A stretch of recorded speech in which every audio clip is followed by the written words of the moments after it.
We are live, and tonight's talk is about the Ramban. It's a name that we hear a lot about. Rabbi Moshe ben Nachman.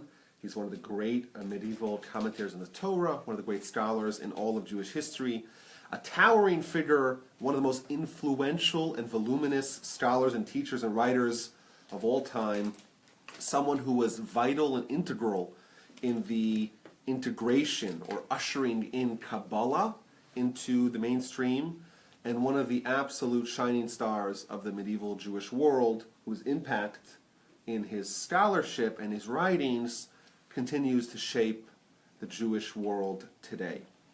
After the Rambam died in 1204, so the Ramban was born in 1194, so the Ramban, it's a little confusing. One's the Rambam, ends with an M. One's the Ramban, ends with an N. Rabbi Moshe ben Maimon is the Rambam, Maimonides.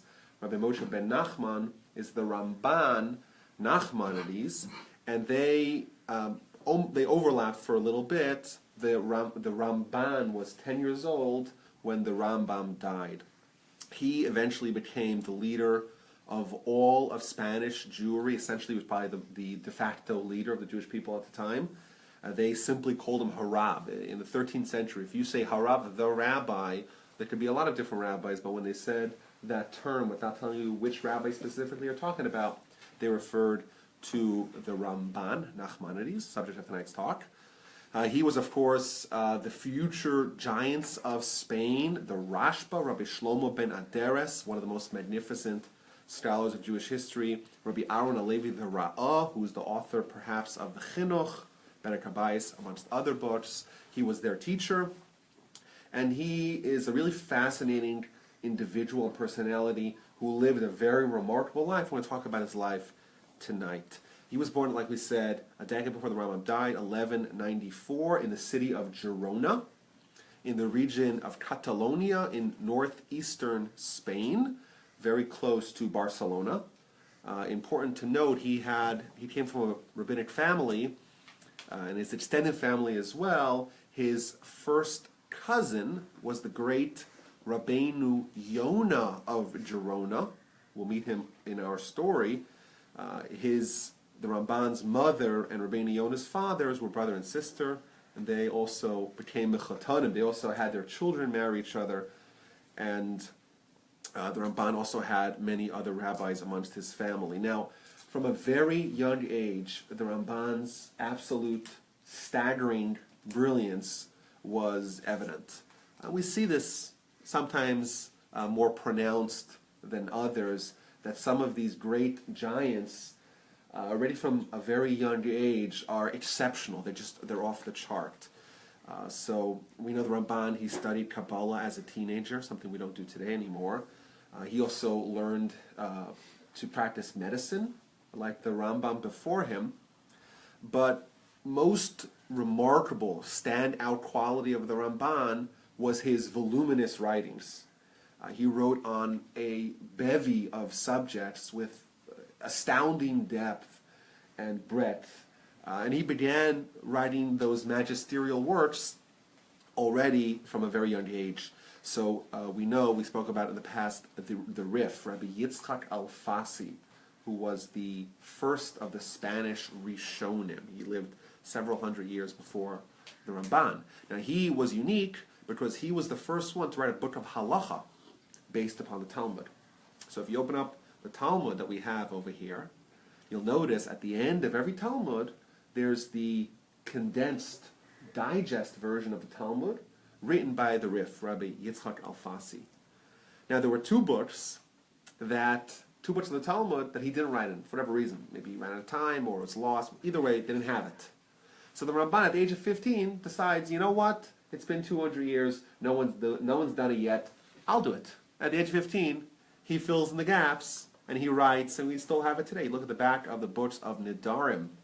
And Bechoros, you'll see that a Rif-style commentary on those books, those tracts of the Talmud, are present from the Ramban, and indeed throughout the rest of his writing career, the Ramban made a point. The major focus of his writing is the completion and the defending of the works of the Rif. For example, the the writing of the Rif was very innovative at the time. It was the first time in 500 years the Talmud's been written, and the first time someone's going to take the Talmud and deduce and apply its laws and codify it in a formalized way.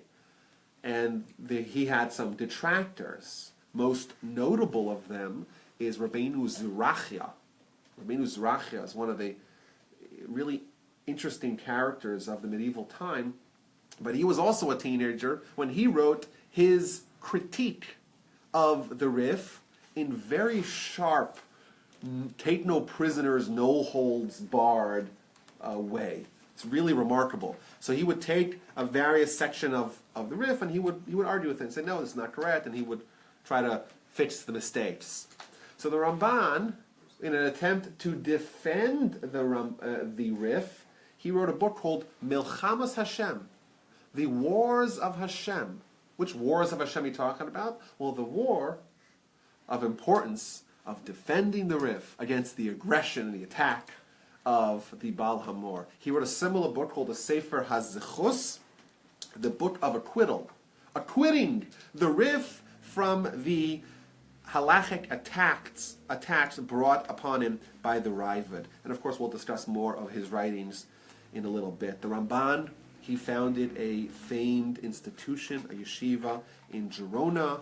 Eventually he became the rabbi not only of Girona, but of Barcelona, the big city as well. And even though he remained a resident of Girona for the bulk of his life, he would commute. He was the rabbi who would commute to Barcelona and be the rabbi there as well. Eventually, when Rabbeinu Yonah, his cousin, died, he became the rabbi of all of Catalonia. Now, the Ramban took center stage in the Jewish world in the 1230s. This is about 25 years after the Rambam died. And we spoke about the Rambam, but he was very innovative and resolute in his writings. And he wrote about a lot of very interesting things, some things that evoked tremendous criticism from the generations that came after him. And even more broadly speaking, the 13th century was marked by the Reconquista, the Christian reconquest of Spain. We know the Muslims were in Spain since 711. And the Christians weren't happy that Muslims were in what they considered to be traditional Christian land. So over that course of those 100 years, alongside the Crusades taking over the world, they were taking the Spanish reconquest of the Christian reconquest of Spain, really affected the Jews negatively, but internally as well. And we know this, again, another pattern throughout Jewish history, that we are our greatest enemies. When Jews have internal discord, that is much more dangerous, much more harmful for the continuity and the thriving and vibrancy of Jewish life when Jews fight amongst each other. There was a huge battle that raged in the decades following the death of the Rambam regarding his works, and specifically regarding the works of philosophy that the Rambam, or the works that relate to philosophy. We know that the first of the 14 books of the Yad HaChazaka, the Rambam's magnum opus, the book of Mad, the book of knowledge, where the Rambam codified core ideas of Jewish philosophy. And then he wrote, of course, the famous book, The Guide to the Perplexed, which was essentially a synthesis of Judaism in the prism of Aristotelian Greek philosophy. He wanted to show that there was internal harmony between what the rationalist people of the world, what they believed, and Torah. So he was always trying to explain how Torah made sense in the presiding philosophy of the time. Now, there was a tremendous dispute that tore apart the Jewish world regarding the study of the Rambam, specifically those sections, but essentially it was a proxy for a broader schism that existed regarding the study of philosophy in general and the study of what we would call today secular studies. Is it appropriate It's a good question people have asked throughout the ages. Is it appropriate for Jews to study anything besides for Torah? We have Torah. Torah is everything. Why do we need to study Greek philosophy or to even acknowledge that's existence? Well, the Rambam clearly did. The Rambam wrote about it. The Rambam explained Torah in the prism of philosophy of the world. There were others, especially the rabbis in France. They said, no, doing that will cause you to abandon and neglect Torah study, and you may study philosophy to the exclusion of Torah. So they said, no, you shouldn't study not philosophy, and even eventually the argument reached a fever pitch, and in the year 1232, many rabbis issued an outright ban against study and even possession of the Guide to the Perplexed of the Rambam and the Sefer Hamad, the Book of Knowledge. And unfortunately, the way it worked, as the way it continues to work, there were recriminations and acrimony on both sides, and the heightening of rhetoric, and people love to be zealous about whatever it is, and zealotry begets further zealotry. So the people that were the Rambam supporters, they said, okay, you want to make a ban, we'll make a ban against you, and bans flew across the table, and it was really unfortunate. And there were, problematically, some of the giants of the Torah world were on either side of this disagreement. Well, it wasn't like a bunch of rabble-rousers and whippersnappers that you might expect. So the giants of the Torah world were arguing about something very significant and important. The problem is that there's always the elements, guys that love the fight, and they took it to the next level. And unfortunately, in France, some of the anti-Rambam crowd, they went to the local Christians, and they told the Christians, there's a book that the Jews study. It's called the Rambam, and that says very negative things about Christianity. So they kind of snitched against the Rambam to the Christians, and that was too far. And of course, the Christians love nothing more than to add fuel to the flames of an eternal Jewish discord, and they rounded up all the books of the Rambam, brought it to the central square in Paris, and burned it all. And even for the detractors of the Rambam, even the people who didn't support study of philosophy, they recognized that this was a bridge too far. And at the time, the Ramban got involved. The Rambam was beginning his ascent to the peak of Spanish Jewry, and he wrote a letter to the French rabbis, and he essentially took a middle road. He said, listen, yes, there's some problems with studying the Rambam. Maybe it was written for a different time, it was written for different people, but to attack the Rambam, and certainly to go and malign our great leader, the Rambam, in the eyes of the Christians, that's, of course, unconscionable. And he essentially kind of made both sides happy, and he also argued that the Spanish Jews who spent more time in Islamic culture at the time, the golden age of Spain, where the Muslims were very obsessed with philosophy, so the Spanish Jews already had kind of one foot in that world, and therefore for them it's maybe important. The Rambam wrote it for them, and they should study it, whereas maybe the French Jews who did not have that same cultural experience, they should maybe avoid it. Kind of hedging his bets, so to speak. And indeed, that became the prevailing norm. Young people were discouraged on both sides from studying it. French Jews, again, embraced it as they did. And, Spanish Jews embraced it, and French Jews abstained from it, but it toned down the rhetoric. And out of that whole episode, only the Ramban really came out in history vindicated. Indeed, there's a tragic postscript to that story.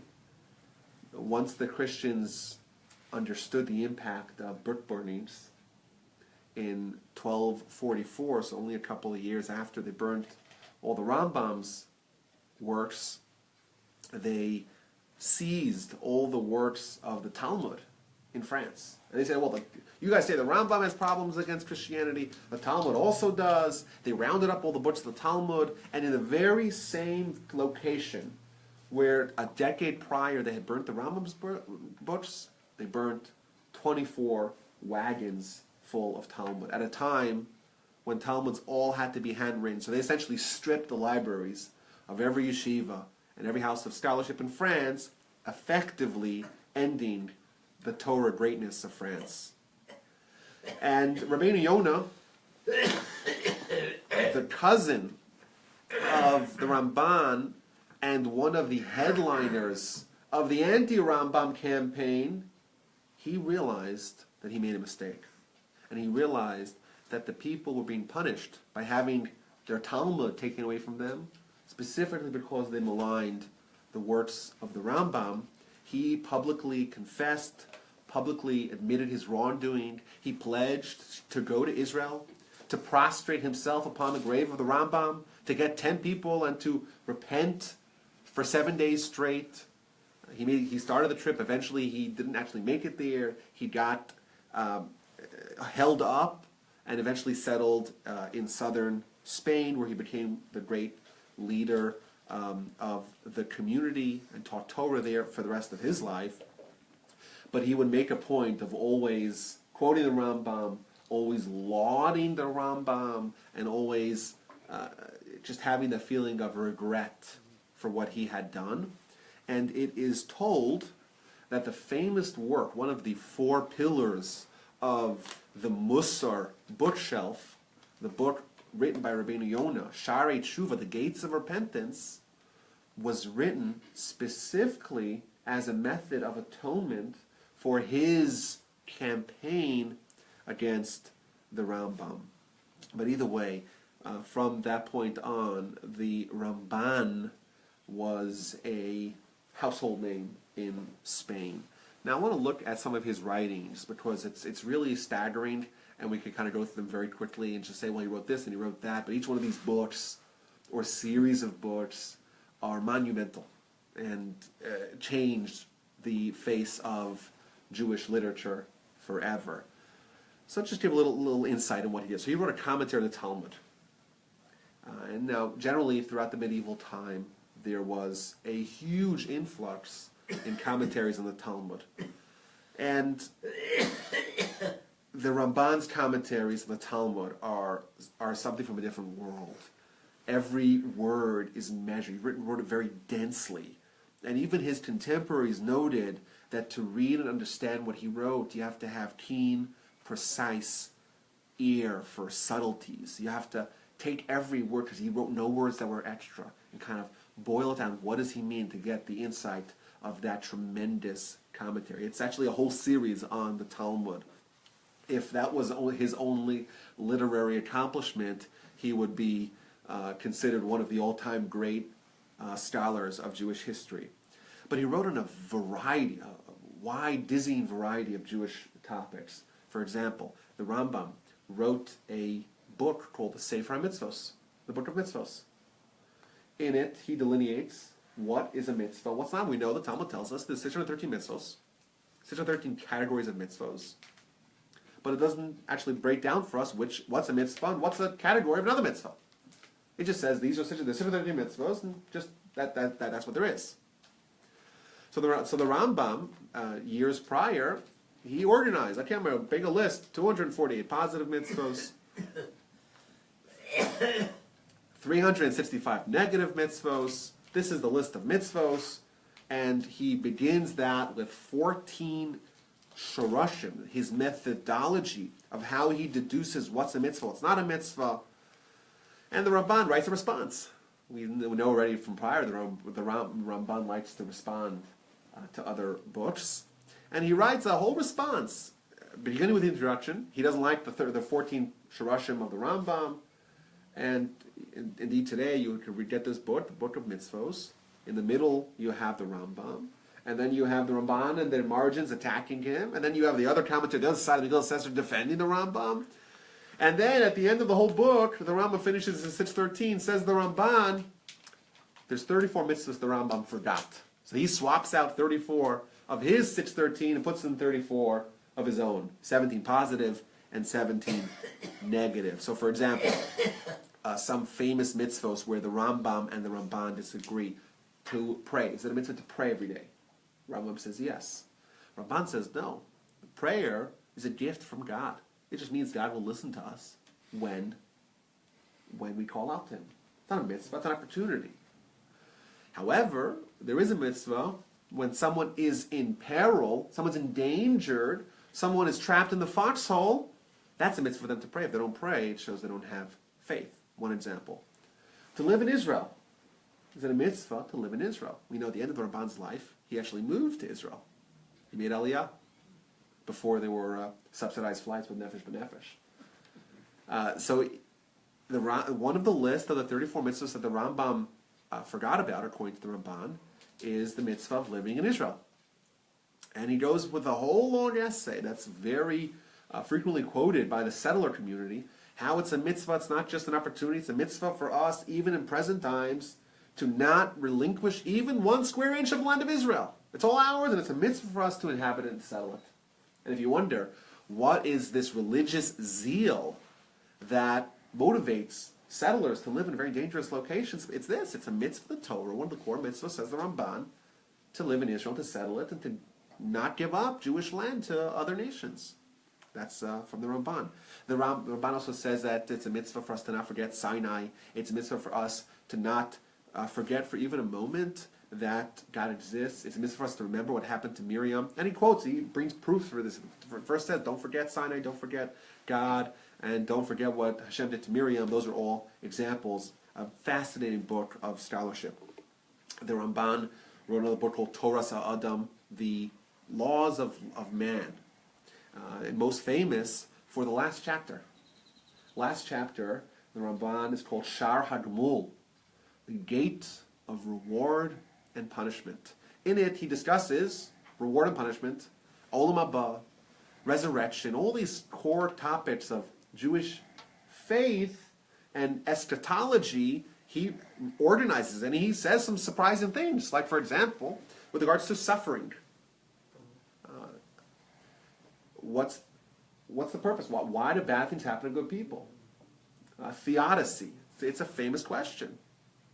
And he argues, and there's a lot of evidence that he's correct, that, for example, Rabbi Akiva, who was tortured by the Romans, one of the greatest tzaddikim of all time, that's something we can't possibly understand. There's no way for us to philosophically untangle that problem. If I may add, there's a lot of evidence to that, because the Talmud tells us in 3 places that there were 3 entities that visualized Rabbi Akiva's death. One of them was Moshe in prophecy, the Gemara in Menachos. One of them was Adam in prophecy. And lastly was the angels at the time of Rabbi Akiva's death. And all 3 of them had the same response. They said to God, Zu Torah, V'zu Schara, this is Torah, this is the reward. So if Moshe, who was a veritable angel, the angels, and Adam, before he sinned, these are the people that could understand anything if there was a way to understand. If they could understand it, then the Ramban seems to be very correct by his assertion that indeed it's beyond human capacity to understand. The Ramban wrote a book called Sefer Geula regarding Messiah and the final redemption. Famous letters that he wrote, the letter of holiness, Igeres HaKodesh, which the subtitle, quote, regarding the bind of husband and wife, to merit sons who are scholars and primed to accept upon themselves the yoke of heaven. How parents can affect the spiritual vitality of their children. There's a very famous letter called the Igeres HaRamban, the letter of the Ramban, which essentially is not just a letter, it's an entire book of Musar, of Jewish ethics, how to become a great person, that was somehow magically condensed into a 500-word letter. It's astonishingly short. In fact, it's printed in many editions of a Siddur. I want to read to you the beginning here. He tells, it's addressed to his son, so he begins with a verse in Proverbs, Shma b'ni musar avicha, hear, my son, the musar, the ethics of your father, and don't forsake the Torah of your mother. And he gives him simple instructions on how to become a great person. You should always accustom yourself to speak all your words pleasantly to every person in every situation. If you do that, you'll never be angry. Because anger, he warns his son, that is a terrible quality which causes people to sin. And he quotes the Talmud. The Talmud tells us, someone who gets angry, all different types of Gehenom consume him. Well, why do different types of Gehenim consume him? Because this, says the Ramban, is the gateway to sin. When someone is angry, that is the cause of sin. Therefore, someone gets angry, all different types of Gehenim, all different types of sin, he is now prone to commit. And he says, well, what happens when you conquer anger? Then you'll have humility. Again, the famous link between anger and arrogance is found in the Ramban. When someone conquers their anger, well, then automatically they're on the path of humility. And says the Ramban, humility is the greatest of all characteristics. And once you have humility, you'll have fear of God. So the Ramban is essentially doing what Lutzato does, where he says there's a progression. You start with here and you move up the ladder. Indeed, the ladder of Jacob has always been used as a model of how we can achieve personal greatness. You start over here, you move up. One run after another. You see that, right? It's a whole book here, just condensed. Just giving him the core ideas of becoming great, and it continues from there. Perhaps the Ramban's greatest literary accomplishment was his commentary on the Torah. He wrote this later in life. He would eventually complete it when he got to Israel. Absolutely comprehensive commentary on Torah with a lot of color to it. It's not like he had many different dimensions found in it. Ostensibly, it's written as a super commentary on Rashi. So frequently, the Ramban begins his commentary any given verse. You open any given verse, the Ramban's trying to say, what does the verse mean? So I'll quote you Rashi and say, well, that doesn't sound right. I'll quote you the Ibn Ezra, the great commentaries in the Torah before him, and then I'll tell you either it means this or it means that, or he will provide his insight. But in that particular commentary, which again covers every book of the Chumash, it's entirely comprehensive commentary, he does talk a lot about Kabbalah. So sometimes you'll read it, and he'll say, Val derech emes, and it's a matter of truth. And he'll start talking about things that don't make any sense to you. Very cryptically. In fact, ArtScroll recently released a English translated version of the Ramban's commentary on the Torah. But they made a prudent decision to not even try their hand to try to translate the Ramban's Kabbalistic teachings found in that commentary. So they just say, well, the rest of it, we'll just give it to you in Hebrew, good luck. They didn't try to translate that into English. He has in it, he's always trying to stick to the simplest meaning, similar to Rashi. But, for example, one disagreement between him and Rashi that we see again and again is Rashi very frequently will tell you that the verses are written out of order chronologically. So, for example, Rashi understands that the whole sections dealing with the instructions to build a tabernacle were all given after the golden calf. Whereas the Ramban doesn't like that. He says, no, let's not resort to saying that the Torah is non-linear, the Torah is not written in chronological order, unless we absolutely have to. The Ramban argues with the Rambam. It's a very colorful commentary. Very colorful commentary. I want to give you some very famous examples of his teachings. In Genesis, the Ramban teaches us that there really were two kinds of creations. One of them is called ex nihilo, something out of nothing. That's only day one. Which actually Rashi does agree with him. On day one, God created matter and energy. From then on, God creates what's known yesh beyesh, something out of something else, which is more like forming, where you take extant matter and energy and you repurpose it and turn it into something else. The Ramban also, in the beginning of Genesis, talks about how the 6 days of creation, how they correspond to the 6,000 years of the world. So he makes this tapestry of world history, and he retraces world history in the prism of the insight that the 6 days really are kind of forward-looking towards the 6,000 years since Adam. Recently we read in the beginning of the book of Leviticus, we have the idea of sacrifices. So why do we have sacrifices? So the Ramban, as he does, he quotes the opinions. He has a very long essay. It's not written very.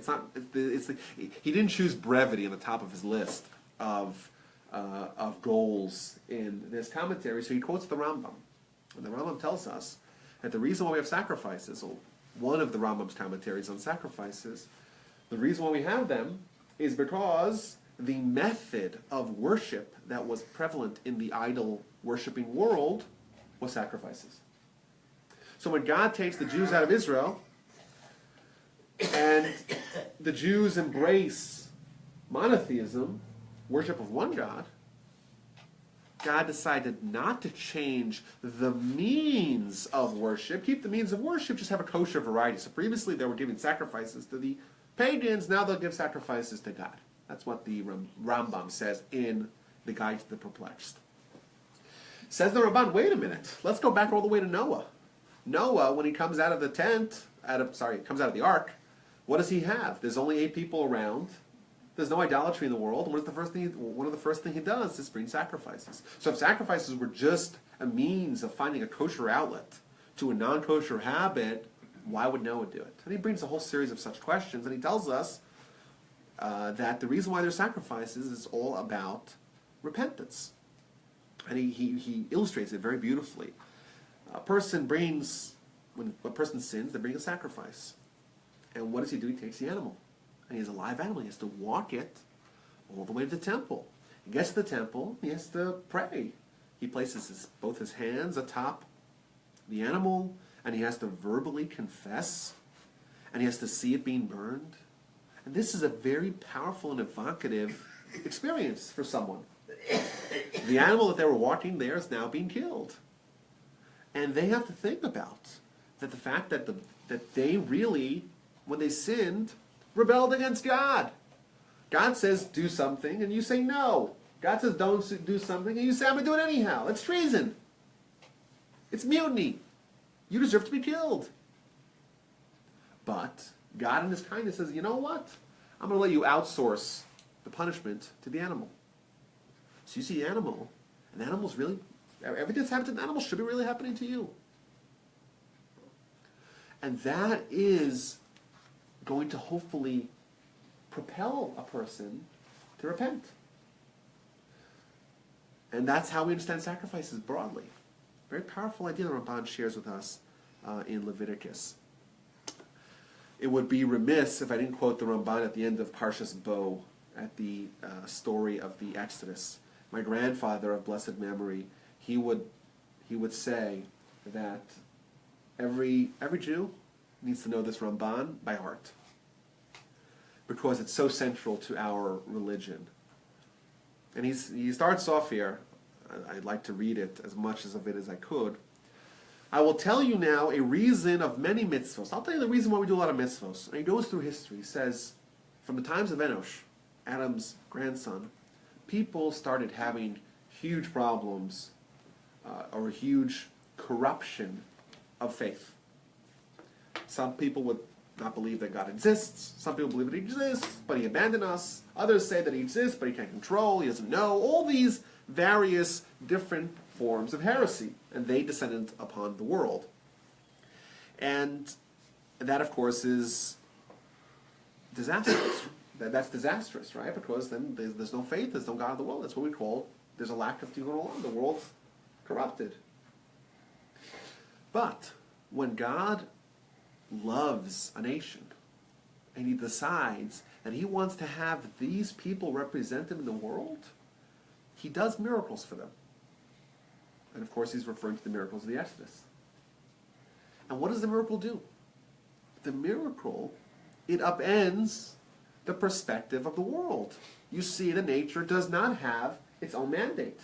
It cannot exist. And you see, God obviously is in control. God created, God sustains, God oversees, God knows what's happening.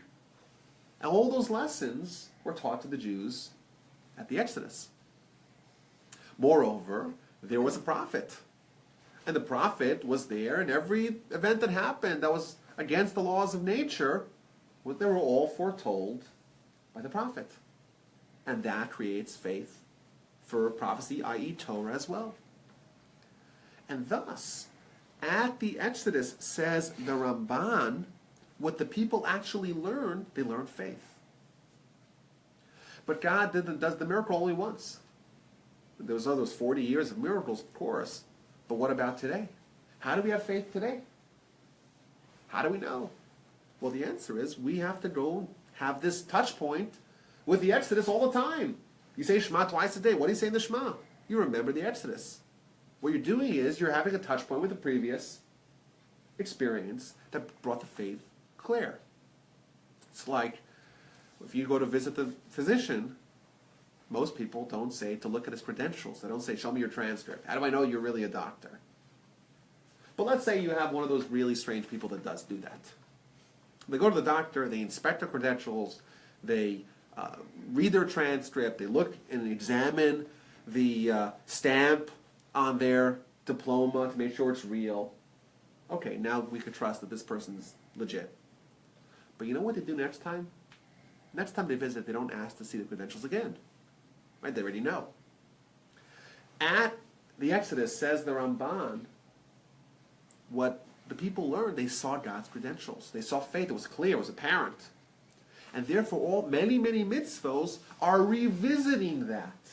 And thus we have so many mitzvahs upon which we declare Zecher L'Tzias Mitzrayim as a remembrance for the Exodus, because the objective of all mitzvos, says the Rabbi at the end, is to bring us to faith. And he has a very long, very beautiful essay. I'm just going over it very quickly. But he says all mitzvahs, every single mitzvah, the objective of every mitzvah is to bring us to faith. Very powerful Ramban. I would encourage everyone to get their hands on this and just read it. And this is part of the Ramban that is translated into English. Now, in 1263, there was the famous Disputation of Barcelona. King James of Aragon, Aragon is the region right next to Catalonia, he forced the Ramban to participate in a debate with a Jewish apostate by the name of Pablo Cristiani. It was known as the Dominican friar Pablo Cristiani. This individual, he claimed that he was able to prove the truth of Christianity and the falsehood of Judaism using only Torah sources. Moreover, not only did he have this bombastic claim, he said, I can even prove in a debate with the greatest Jew of the time, the Ramban.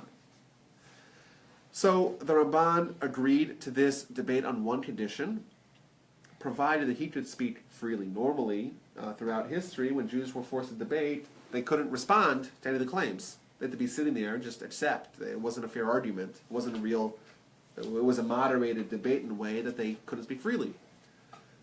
Their free speech was curtailed. A debate, of course, is not a fair debate. Here, the king told the Ramban, you could say whatever you want, provided you don't categorically denounce Christianity.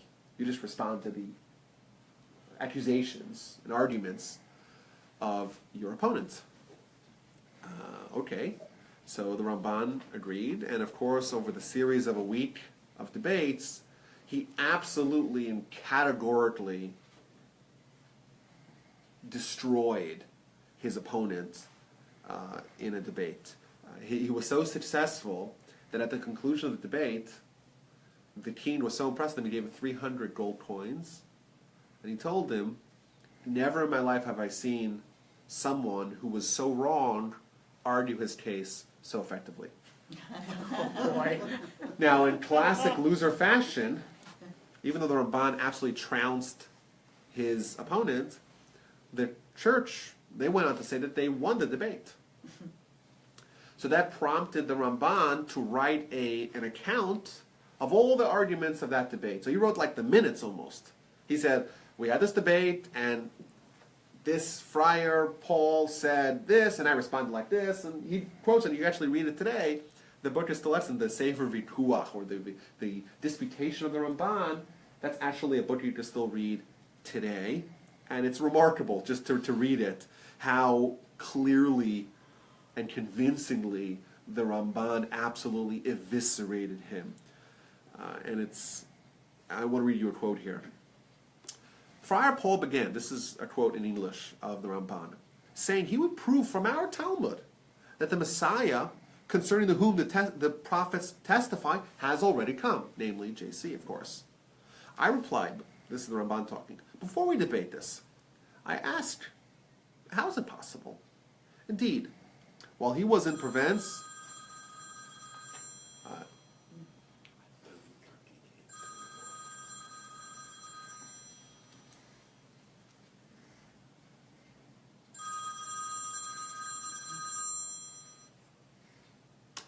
this apparently was a claim that this Friar Paul had made elsewhere.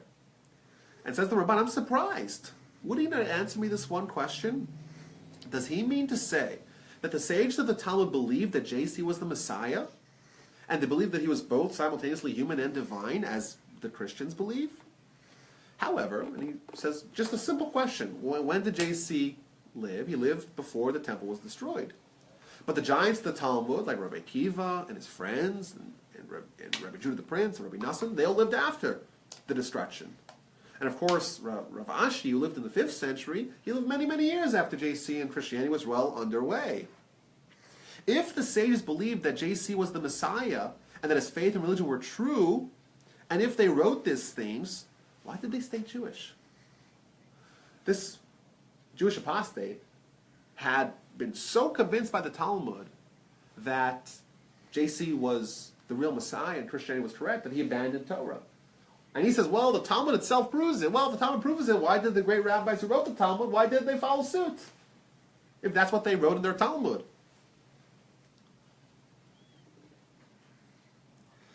They were Jews, and they remained Jews their whole lives. They died as Jews. Them and their children, their students, and all of them who heard the teaching, no one of them was able to pick up the genius insights that you have here. And this, he's like mocking him. It's dripping with sardonicism, which I think is very interesting. Because the Ramban was allowed unfettered speech. Why did they not convert and turn to JC as Friar Paul did? He understood from their own words that the faith of the Christians is the truth faith. Of course, heaven forbids, that's not true. But that's what you believe, and you went and you converted as a result. But they studied Torah, and they taught Torah, and all of them remained Jews. If these sages believed in JC and his faith, how is it that they did not, as Friar Paul, who understands their teaching better than they themselves do? See, asking him very, either way, you can read it. It's not such a long piece, but it's remarkable how he just very, very briefly, very succinctly, just writes the questions and answers to prove his point. The problem is that the Christians did not like the publication of this book. And the bishops and the church, they hounded and pursued him relentlessly. And they said, listen, the king told you that you could have freedom of speech for the duration of the debate, but not afterwards. And this book, well, that goes against the rules. Eventually, the Ramban had to flee for his life, and he traveled to southern Spain, where he lived for 3 years and began writing his commentary on the Chumash. Eventually he sailed for Israel, and he arrived in Akron in northern Israel in 1267. We know that he went to Jerusalem for Rosh Hashanah. Jerusalem was absolutely ravaged from the Crusades. He found only 2 destitute Jews, 2 brothers who were there. Of course, he was absolutely horrified by what he found. There was 2 Jews living in Jerusalem, and every Shabbos, a minyan, a quorum of 10 Jews would come to Jerusalem, so there would be a minyan every Shabbos. But the first thing the Ramban did is he set aside a house in Jerusalem itself, in the old city of Jerusalem, to be a synagogue. And indeed, this synagogue, you could still pray in it today. The Ramban synagogue. It's several hundred feet away from the Kotel Plaza. It was destroyed by the Jordanians in 1948, and one of the first things that the Israelis did when they recaptured Jerusalem in 1967, and 19 years later, was to rebuild the Ramban Shul. And in Israel, the Ramban finished his commentary on Torah, and he made great strides at re-infusing the Jews of Israel with the vibrancy of Torah, which essentially continued uninterrupted ever since. The Ramban died in 1270 on the 11th day of Nisan. Quite curiously, no one knows where exactly he's buried. There's some arguments that he's buried here or there or elsewhere. But everyone agrees that the Ramban was an absolute giant of Torah, whose impact on Jewish life in his day and age was absolutely paramount. Indeed, his book that he wrote, this little pamphlet, actually gave the Jews a lot of pride and confidence. Look, we trounced you when we were allowed to debate you. But even today, 750 years after the Ramban died, he continues to educate us, he continues to inspire legions of Jews with his writing and with his Torah. And I will take any questions.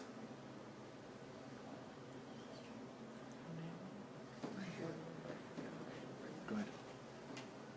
Yes? Going back to the, I guess the controversy about Ramban versus,